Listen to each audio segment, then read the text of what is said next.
नमस्कार, मी सुवर्णा सोम किचन मध्ये तुमचं परत एकदा अगदी मनापासून स्वागत. सगळ्या सबस्क्रायबरचे धन्यवाद, सगळ्या व्ह्यूअर्सचे मनापासून आभार. बघा, खूप सुंदर अशी मी एक चटणी बनवलेली आहे, ती म्हणजे पुडाची चटणी. पण ही एक पारंपरिक रेसिपी आहे. खूप छान अशी ही चटणी लागते पण. तर बघा, अशी या चटणीची आज आपण रेसिपी बघणार आहोत. ही चटणी तुम्ही पोळी, भाकरी, पराठे, थालपीठ, त्याबरोबर खिचडी खाऊ शकतात. जास्ती करून ही चटणी भाताबरोबर खूप सुंदर लागते. गरम गरम भात घ्यायचा, त्यावर ही 1 ते 1.5 चमचा चटणी टाकायची, मस्त तूप टाकायचं आणि खमंग असा, जसं आपण मेटकूट भात खातो ना, तशीच ही चटणी तुम्ही खाऊ शकता. अतिशय सुंदर लागते, खूप छान अशी टेस्ट येते. कारण ही चटणी आहे आंबट, गोड आणि तिखट. मस्त अशी चटणी आहे. आणि तुम्हाला सांगू का, मला ही चटणी जी आवडते ना, ही सगळ्यात जास्ती मला आवडती ती पोह्याबरोबर खायला.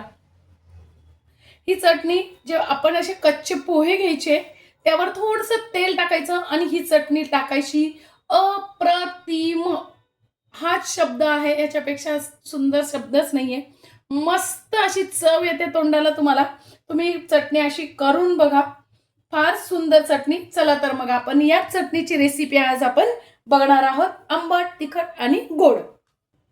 तर बघा, अशी ही सुंदर चटणी बनवण्यासाठी आपण अगदी घरातल्याच साहित्यात ही चटणी बनवू शकतो. त्यासाठी मी इथे घेतलेली आहे 1 वाटी उडदाची डाळ, 1 वाटी हरभऱ्याची डाळ, 1 वाटी मी घेतलेलं आहे खोबरं, त्यानंतर 1 चमचा मी घेतलेला आहे मेथ्या, 2 चमचे मी घेतलेला आहे गूळ, 2 चमचे जिरे, 2 चमचे धने, अर्धा चमचा तीळ, थोडासा कढीपत्ता घेतलेला आहे. माझ्याकडे कढीपत्ता वाळलेला आहे. तुमच्याकडे जर ताजा कढीपत्ता असेल तर थोडासा तो भाजून घ्यायचा आहे. ओलसर आपल्याला अजिबात नको आहे, कारण ही चटणी आपल्याला 3 महिने आरामशीर बाहेर टिकते. जर कढीपत्ता ओलसर असेल तर तो आपल्याला छान थोडासा तेलावरती अगदी अर्धा चमचा तेलावरती खमंग भाजून घ्यायचा आहे. म्हणजे कढीपत्ता खूप छान कुरकुरीत असा तयार होतो. पण मी असा वाळवूनच कढीपत्ता घेतलेला आहे. आणि ही चटणीला खूप सुंदर अशी टेस्ट जी येते ना, आंबट, गोड आणि तिखट. तर ती चटणी जी आहे ना, त्याच्यासाठी आपण घालणार आहोत चिंच. तर 1 लिंबा एवढी चिंच मी ही घेतलेली आहे. आणि जर अशी म्हटली तर अर्धी वाटीलाही थोडीशी कमी आहे, अशी ही चिंच आपल्याला घ्यायची आहे. आता सगळ्यात पहिल्यांदा आपल्याला खोबरं भाजून घ्यायचंय. असं सगळ्यात पहिल्यांदा आपल्याला खोबरं भाजून घ्यायचंय. म्हणजे ज्यावेळेस खोबरं आपण भाजतो ना, तर कढई जास्ती गरम नसते. खमंग असं छान खोबरं न जाळता भाजायचं. जर खोबरं जळालं तर तुमची चटणी थोडीशी कडसर लागू शकते. त्यामुळे मीडियम गॅसवर छान असं आपल्याला खोबरं भाजून घ्यायचंय. खमंग असं आपलं खोबरं भाजणं झालेलं आहे, काढून घ्यायचंय. आता लगेच मी तीळ भाजून घेणार आहे. तीळ पण आपल्याला खमंग असे छान भाजून घ्यायचे आहेत. मीडियम गॅसवरच भाजायचे आहे. आपले तीळ पण भाजणं झाले, काढून घ्यायचे आहेत. आता आपल्याला भाजून घ्यायचे आहेत धने, जिरे आणि 1 चमचा आपण घेतलेल्या मेथ्या.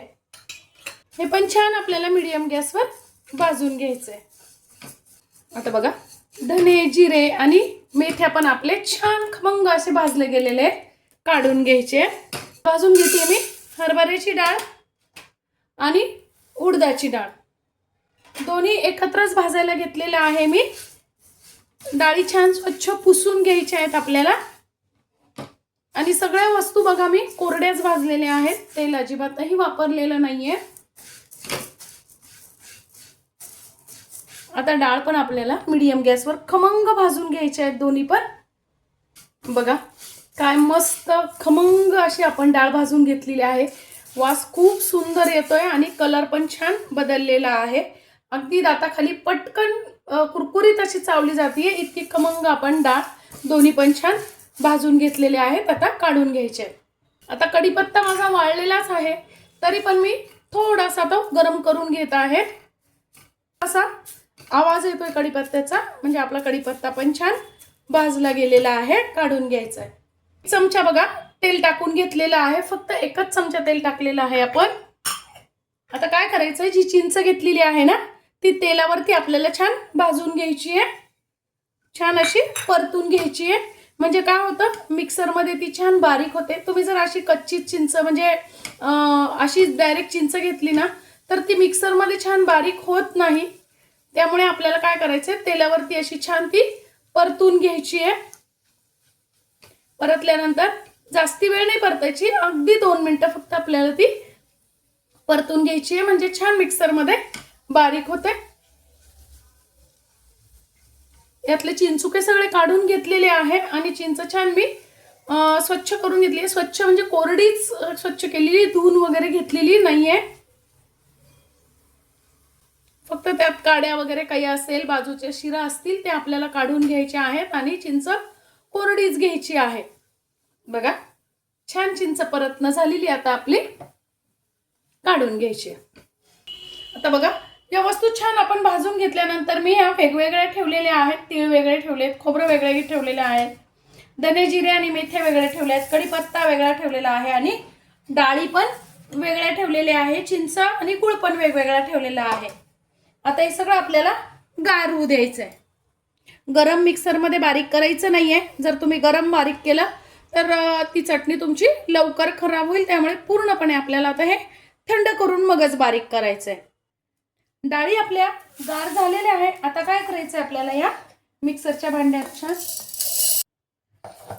भांड्यात मी आपली उडदाची डाळ, हरभऱ्याची डाळ घेतलेली आहे. आता त्यातच आपल्याला टाकून घ्यायचं आहे धने, जिरे आणि आपण ज्या त्यात मेथ्या भाजून घेतलेल्या होत्या ना त्या. आता हे सगळं आपल्याला जाडसर असं बारीक करून घ्यायचंय. खूप बारीक नाही करायचंय, थोडंसं जाडसरच ठेवायचंय. बघा खूप बारीक मी केलेलं नाहीये, जाडसरच ठेवलेलं आहे, कारण आपल्याला हे परत एकदा बारीक करायचं आहे. आता करून घ्यायचं आपल्याला खोबरं, कढीपत्ता आणि तीळ आणि त्यातच टाकून घ्यायचंय आपल्याला चिंच आणि गुळ. तर हे आपल्याला बारीक करून घ्यायचंय. आता बघा चिंच आणि ते पण आपण खूप बारीक नाही केलेलं, थोडंसं जाडसरच ठेवलेलं आहे. सगळं आपण हे एकत्र करून घेणार आहोत. आता आपण टाकून घेणार आहोत यात चवीनुसार मीठ. मी इथे 1 ते 1.5 चमचा मीठ टाकलेलं आहे. तुम्ही चवीनुसार कमी अधिक करू शकता. घेणार आहे मी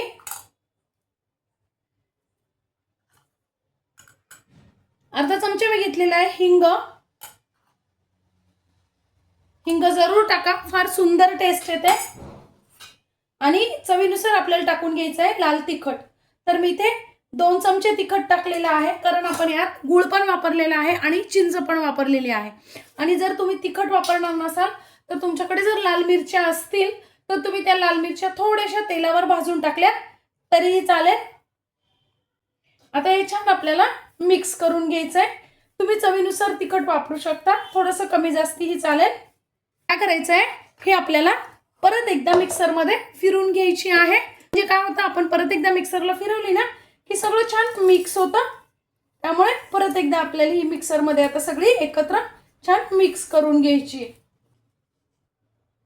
वा बघा काय सुंदर अशी आपली चटणी तयार झालेली आहे. मस्तच चटणी आरामशीर 3 महिने टिकते, खायला पण खूप सुंदर लागते. आजची माझी व्हिडिओ तुम्हाला कशी वाटली कमेंट्स मध्ये नक्की सांगा. चॅनलवर नवीन असाल तर चॅनलला लाईक, सबस्क्राईब आणि शेअर करा. धन्यवाद.